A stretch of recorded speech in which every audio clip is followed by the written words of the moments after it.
संतोषी माता व्रत कथा। एक बुढ़िया थी, उसके 7 बेटे थे। 6 कमाने वाले थे जबकि एक निकम्मा था। बुढ़िया 6 बेटों की रसोई बनाती, भोजन कराती और उनसे जो कुछ जूठन बचती वह 7वें को दे देती। एक दिन वह अपनी पत्नी से बोला, देखो मेरी माँ को मुझ पर कितना प्रेम है। वह बोली, क्यों नहीं, सबका जूठा जो तुमको खिलाती है। वह बोला, ऐसा नहीं हो सकता, मैं जब तक आंखों से ना देख लूँ मान नहीं सकता। बहू हंसकर बोली, देख लोगे तब तो मानोगे। कुछ दिन बाद त्योहार आया। घर में 7 प्रकार के भोजन और चूरमे के लड्डू बने। वह जांचने को सिर दुखने का बहाना कर पतला वस्त्र सिर पर ओढ़े रसोई घर में सो गया। वह कपड़े में से सब देखता रहा। 6 भाई भोजन करने आए। उसने देखा माँ ने उनके लिए सुंदर आसन बिछा नाना प्रकार की रसोई परोसी और आग्रह करके उन्हें जमाया। वह देखता रहा। 6 भोजन करके उठे तब माँ ने उनकी जूठी थालियों में से लड्डुओं के टुकड़े उठाकर एक लड्डू बनाया। जूठन साफ कर बुढ़िया माँ ने उसे पुकारा, बेटा 6 भाई भोजन कर गए, अब तू ही बाकी है, उठ, तू कब खाएगा। वह कहने लगा, माँ मुझे भोजन नहीं करना, मैं अब परदेश जा रहा हूँ। माँ ने कहा, कल जाता हो तो आज चला जा। वह बोला, हाँ आज ही जा रहा हूँ। ये कहकर वह घर से निकल गया। चलते समय पत्नी की याद आ गई। वह गौशाला में कंडे थाप रही थी। वहां जाकर बोला, हम जावें परदेश, आवेंगे कुछ काल, तुम रहियो संतोष से, धर्म अपनो पाल। वह बोली, जाओ पिया आनंद से, हमारो सोच हटाए, राम भरोसे हम रहें, ईश्वर तुम्हें सहाय। 2 निशानी आपन, देख धरू मैं धीर, सुध मति हमारी बिसारियो, रखियो मन गंभीर। वह बोला, मेरे पास तो कुछ नहीं, ये अंगूठी है सो ले और अपनी कुछ निशानी मुझे दे। वह बोली, मेरे पास क्या है, ये गोबर भरा हाथ है। ये कहकर उसकी पीठ पर गोबर के हाथ की थाप मार दी। वह चल दिया। चलते चलते दूर देश पहुंचा। वहाँ एक साहूकार की दुकान थी। वहाँ जाकर कहने लगा, भाई मुझे नौकरी पर रख लो। साहूकार को ज़रूरत थी। बोला, रह जा।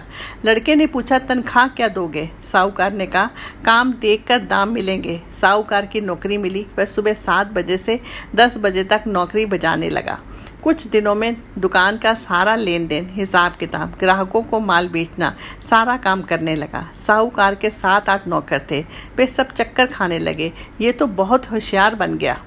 सेठ ने भी काम देखा तो 3 महीने में ही उसे आधे मुनाफे का हिस्सेदार बना लिया।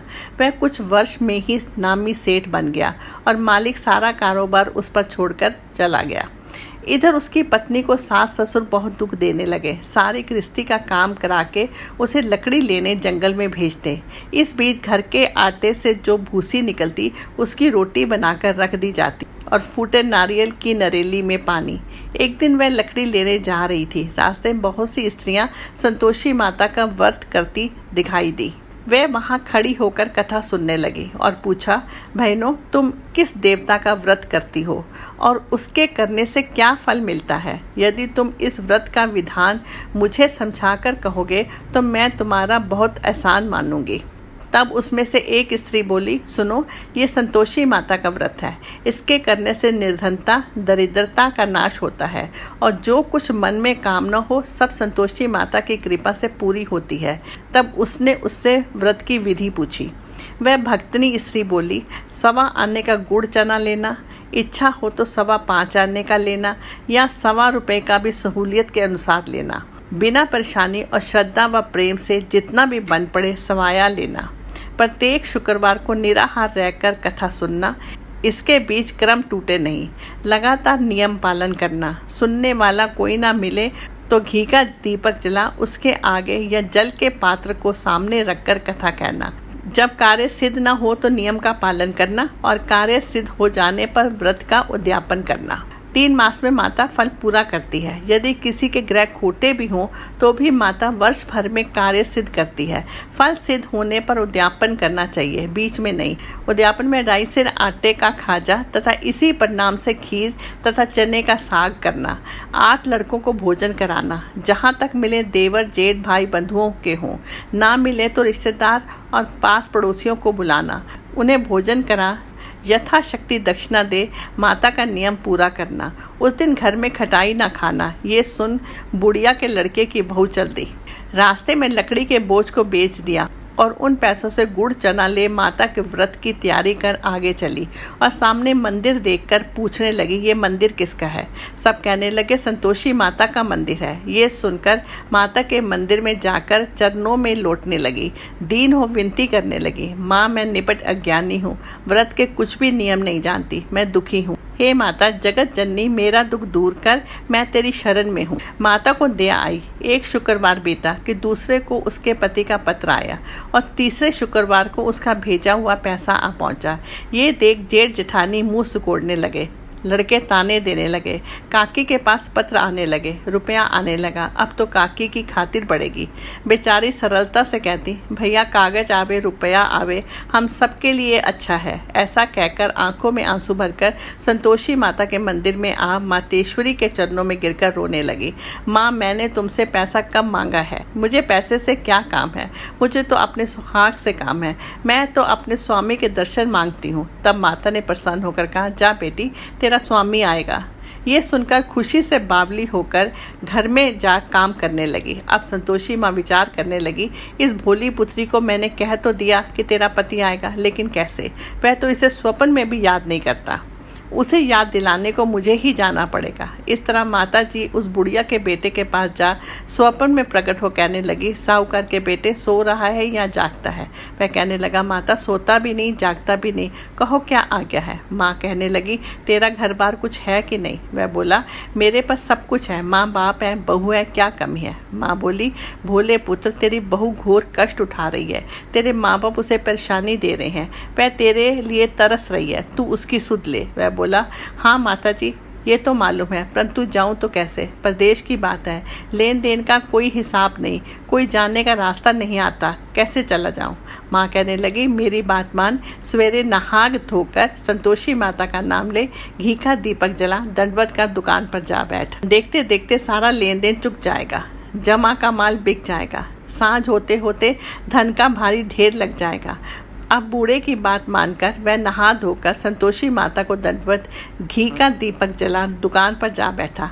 थोड़ी देर में देने वाले रुपया लाने लगे, लेने वाले हिसाब लेने लगे। कोठे में भरे सामान के खरीदार नगद दाम दे सौदा करने लगे। शाम तक धन का भारी ढेर लग गया। मन में माता का नाम ले, चमत्कार देख प्रसन्न हो घर ले जाने के वास्ते गहना कपड़ा सामान खरीदने लगा। यहाँ काम से निपट तुरंत घर को रवाना हुआ। उधर उसकी पत्नी जंगल में लकड़ी लेने जाती है। लौटते वक्त माता जी के मंदिर में विश्राम करती। वह तो उसके लिए प्रतिदिन रुकने का जो स्थान ठहरा। धूल उड़ती देख वह माता से पूछती है, हे माता ये धूल कैसे उड़ रही है। माता कहती है, हे पुत्री तेरा पति आ रहा है, अब तू ऐसा कर, लकड़ियों के 3 बोझ बना ले, एक नदी के किनारे रख और दूसरा मेरे मंदिर पर व तीसरा अपने सिर पर। तेरे पति को लकड़ियों का गट्ठर देख मोह पैदा होगा, वह यहाँ रुकेगा, नाश्ता पानी खाकर माँ से मिलने जाएगा।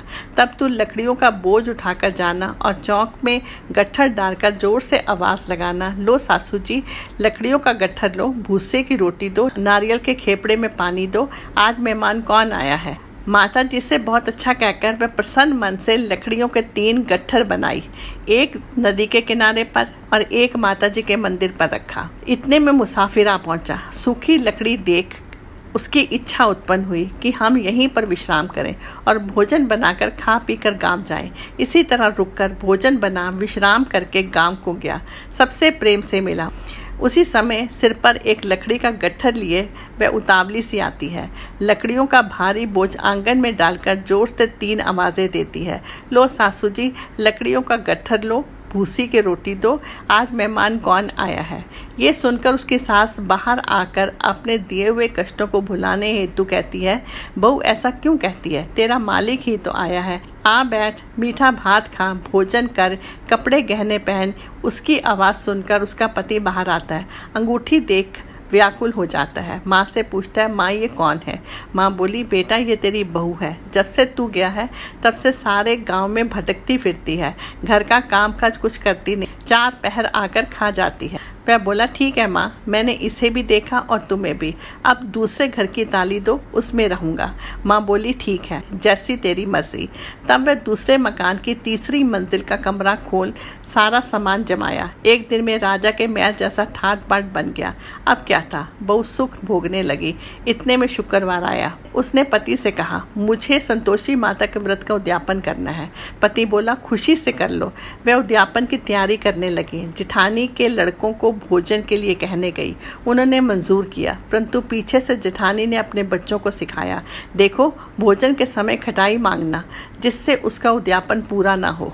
लड़के जीमने आए, खीर खाना पेट भर खाया, परंतु बाद में खाते ही कहने लगे, हमें खटाई दो, खीर खाना हमको नहीं भाता, देखकर अरुचि होती है। वह कहने लगे, भाई, खटाई किसी को नहीं दी जाएगी, ये तो संतोषी माता का प्रसाद है।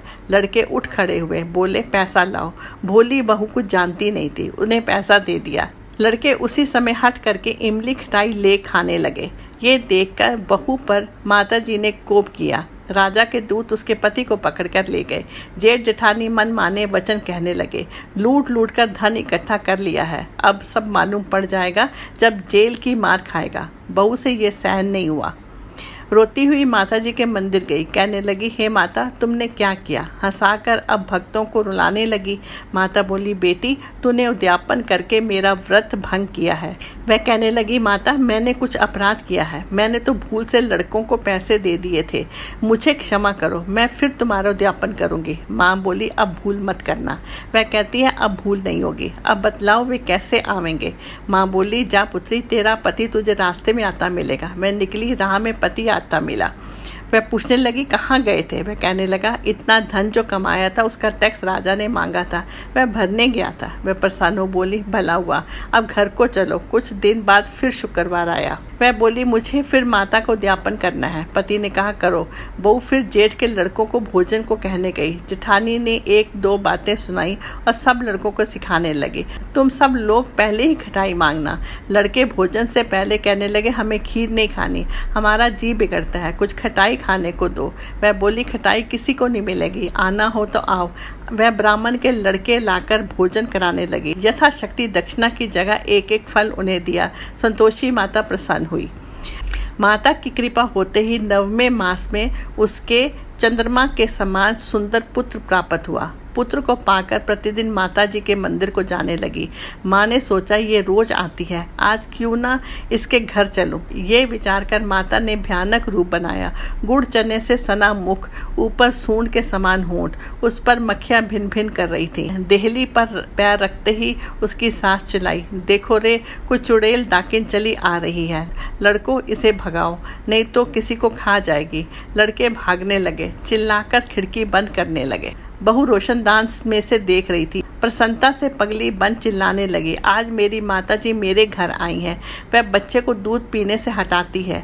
इतने में सास का क्रोध फट गया। वह बोली, क्या उतावली हुई है? बच्चे को पटक दिया। इतने में माँ के प्रताप से लड़के ही लड़के नजर आने लगे। वह बोली, माँ, मैं जिसका व्रत करती हूँ ये संतोषी माता है। सब ने माता जी के चरण पकड़ लिए और विनती कर कहने लगे, हे माता, हम मूर्ख हैं, अज्ञानी हैं, तुम्हारे व्रत की विधि हम नहीं जानते, व्रत भंग करके हमने बड़ा अपराध किया है। जग माता, आप हमारा अपराध क्षमा करो। इस प्रकार माता प्रसन्न हुई। बहू को प्रसन्न हो, जैसा फल दिया वैसा माता सबको दे, जो पढ़े उसका मनोरथ पूर्ण हो। बोलो संतोषी माता की जय।